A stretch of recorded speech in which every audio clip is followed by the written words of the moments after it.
En este módulo vamos a revisar cuáles son los requisitos o criterios que se consideran para poder plantear un correcto programa de manejo forestal de plantaciones forestales comerciales. Esto basado en la regulación que actualmente está vigente y complementada con algunos criterios que se consideran importantes al momento de plantear precisamente el programa de manejo. Es por ello que el objetivo central de este módulo es conocer y aplicar cuáles son los criterios que debe contener un programa de manejo de plantación comercial. Primero que nada, bueno, además de la introducción que debe de contener el documento, se debe de plantear cuáles son los objetivos que se buscan dentro de la plantación. En este caso pueden ser de dos tipos básicos, que son productivos y ambientales. Entonces, cuando nosotros planteamos de la parte productiva, pues debemos de plantear qué mercado vamos a atender, qué volúmenes vamos a buscar cosechar con este tipo de proyectos y adicionalmente cuáles van a ser los beneficios económicos, en este caso de empleo o en su defecto hacia la economía nacional o regional en cuanto al abasto de materias primas. Y mencionar cuáles son las calidades que vamos a atender y cuál es el nicho específico de mercado que se puede atender con las características de nuestro producto que vamos a obtener dentro de la plantación. Adicionalmente, y no quedan fuera los beneficios ambientales y conviene resaltarlos por separado, es decir, si vamos a hacer un cambio de uso de suelo de un tipo agrícola, ganadero o forestal, pues normalmente se le considera que el impacto ambiental es positivo y hay que resaltarlo dentro del programa de plantación para que tenga mayor impacto, así como los beneficios que se pueden obtener por captación de agua o en su defecto por captación o secuestro de carbono. Todo este tipo de beneficios ambientales debemos de considerarlos dentro de la propuesta o del programa de manejo de plantación. En segundo lugar, bueno, vamos a buscar lo que es la identificación del lugar donde vamos a plantar, en específico del terreno. Debemos de poner la macrolocalización, normalmente el país, el estado, el municipio, y si se puede la región, ver cuáles son los asentamientos más cercanos, todo esto dentro de la cartografía que se va a presentar para verificar cuáles son las colindancias y los terrenos que están en los alrededores precisamente para ver cuál es la situación en general del cultivo. Normalmente también se prevé la parte topográfica para ver si está muy accidentado o está plano, esto con el objetivo de diseñar las estrategias de plantación. Adicionalmente, se tiene que identificar también de quién es propietario el terreno o de quién es propietario, o en su defecto, si se están rentando, bueno, quién es el propietario y quién es el beneficiario precisamente del usufructo de los terrenos. Y esto se debe de dejar claro con los documentos de soporte que se verifica o se coteja la propiedad del terreno.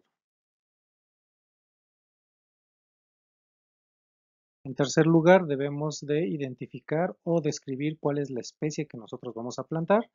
cuál es su nombre científico, su nombre común, cuáles son las características, es decir, cuál es el desarrollo que tiene la planta, cuál es su fenología. Normalmente se acostumbra a poner la descripción botánica, así como la cartografía del establecimiento, es decir, cuál es el plan de establecimiento anual, qué superficie y en dónde. Normalmente en la cartografía se coloca dónde se va a colocar esta superficie con un plan anualizado o mensualizado de establecimiento de la plantación. Posteriormente vamos a poner el capítulo cuarto que tiene que ver con el manejo de la plantación. Es decir, aquí vamos a describir todas las actividades que nosotros le vamos a realizar a la plantación de acuerdo al paquete tecnológico que vamos a seguir o que estamos planteando. Normalmente considera desde el establecimiento hasta la cosecha, pero en algunos casos también consideran lo que son las técnicas de reproducción en vivero, si es que la vamos a manejar con material clonal o la vamos a manejar con material de semilla y de dónde va a ser el origen precisamente de este material.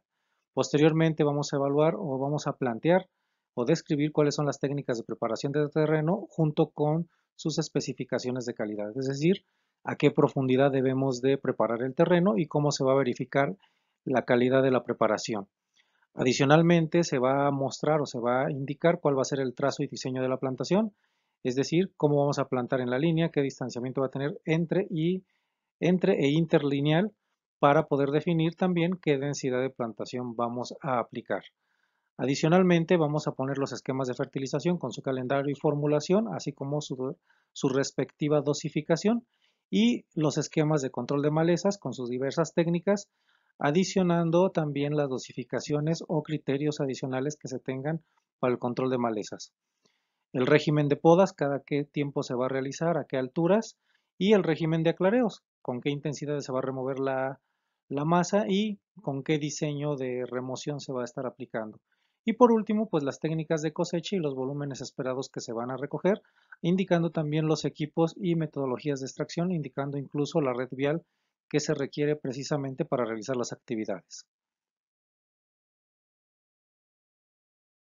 En el quinto capítulo y por separado vamos a ver toda la red de vialidades, caminos y brechas. En este caso vamos a ver lo que es el plan de apertura de brechas y caminos, si es que el terreno no cuenta con ellos, y vamos a indicar su respectiva geolocalización. Esto debe de ser bien planeado considerando que las actividades de cosecha requieren vialidades para el paso de vehículos pesados para la extracción de la madera. Entonces, no consideremos solamente brechas, que estas sirven para el control y manejo de incendios, sino también para las actividades de extracción de madera en las últimas etapas de la plantación. Y se debe de indicar precisamente que esta red vial tenga alcance a toda la plantación y que se acerque a las vialidades centrales de transporte a destino de la madera. En el capítulo 6 se requiere indicar cuáles son las consideraciones que se tienen como estrategia para la prevención, detección y combate de incendios, así como indicar las condiciones meteorológicas del terreno o del lugar donde se está plantando para poder indicar cuál es la temporada de incendios y cuáles van a ser las estrategias de monitoreo y combate de incendios, ya sea que se coloquen torres o se tengan dispositivos de monitoreo o incluso se tenga acceso a alguna red satelital. El séptimo capítulo se le dedica a lo que son plagas y enfermedades, que es prevención, detección y combate de plagas y enfermedades dentro de la plantación. Estas, si es que ya tenemos identificadas algunas, bueno, pues tendremos que describirlas, indicar cuál es la forma de ataque, cuáles son las partes vegetativas que ataca precisamente la plaga y, bueno, cuáles van a ser los métodos tanto de control como de monitoreo dentro de la plantación. Y si la especie en específico tiene ciertos agentes conocidos en otras partes del mundo, bueno, hay que indicarlos para tener un monitoreo pertinente y preventivo a lo largo del ciclo de la plantación.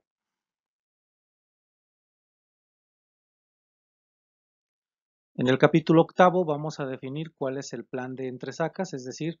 cuál es el volumen que nosotros estimamos. Vamos a poner ahí el turno y vamos a poner los volúmenes estimados, es decir, vamos a poner la edad a la que pretendemos cosechar la plantación.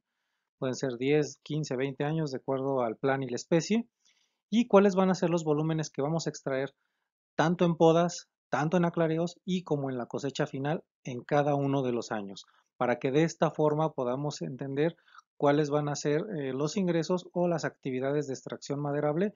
o de otros productos que vamos a obtener de la plantación. Adicionalmente, vamos a colocar también cuáles van a ser nuestras estrategias de medición y cuantificación de existencias, es decir, cuál va a ser el método de inventario y medición forestal para que podamos estar actualizando esta información y presentándola a la autoridad. Normalmente aquí se pone qué es lo que se va a medir en cada año y con qué herramienta lo vamos a medir. Un apartado específico que nos pide la legislación mexicana es cuáles son las actividades o acciones que vamos a implementar o activar dentro de la plantación para evitar la propagación no controlada en las diferentes etapas del desarrollo de la plantación, como es desde la reproducción de vivero, la fase previa a la plantación, durante el establecimiento y durante el manejo y crecimiento de la plantación, así como en la cosecha final de la plantación forestal. Es decir, cómo vamos a evitar que la planta se reproduzca o se comience a considerar una planta ahora sí que parásita extensiva en superficies donde hay vegetación nativa. Entonces ahí es donde podemos poner cercos o podemos controlar material genéticamente o en su defecto poner barreras físicas y monitoreos para precisamente poner algunas alternativas para evitar que esta situación acontezca. Ya que hemos planteado todas las actividades que tenemos consideradas dentro de nuestro programa de manejo de plantación, es decir, ya que hemos descrito todo lo que vamos a hacer en la plantación, pues en el capítulo 10 solamente nos resta poner cuál es nuestro calendario o programa de actividades. En este caso los vamos a calendarizar de preferencia de forma mensual a lo largo de todo el ciclo de la plantación. En algunos casos, los calendarios se hacen de forma mensualizada cuando la actividad es muy centralizada y se indica en qué años se aplica para no tener un cronograma tan extenso. En algunos casos es aconsejable incluir lo que es la evaluación financiera, es decir, vamos a considerar los ingresos, en este caso también los precios que estamos estimando obtener de la plantación, las calidades de la madera que se espera tener y con esto pues, obtener los ingresos estimados de la plantación, así como el cálculo estimado de los egresos para poder realizar una evaluación financiera que contenga los indicadores de tasa interna de retorno, valor presente neto, la relación beneficio-costo y el tiempo de recuperación de la inversión como principales indicadores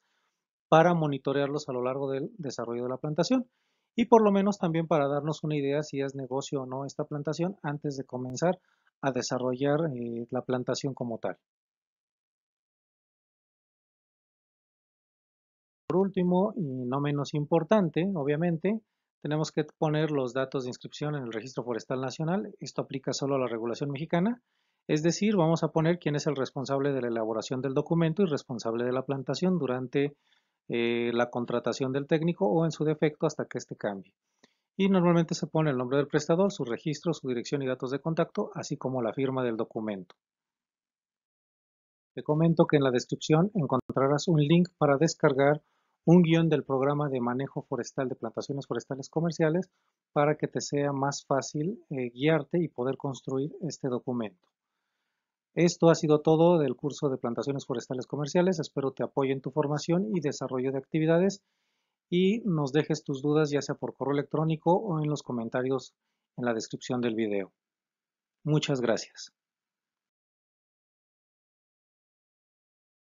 Muchas gracias por ver este video. Espero que te haya sido de mucha utilidad y por favor te pido nos apoyes a compartirlo en tus redes sociales y a suscribirte a nuestro canal de Bosquia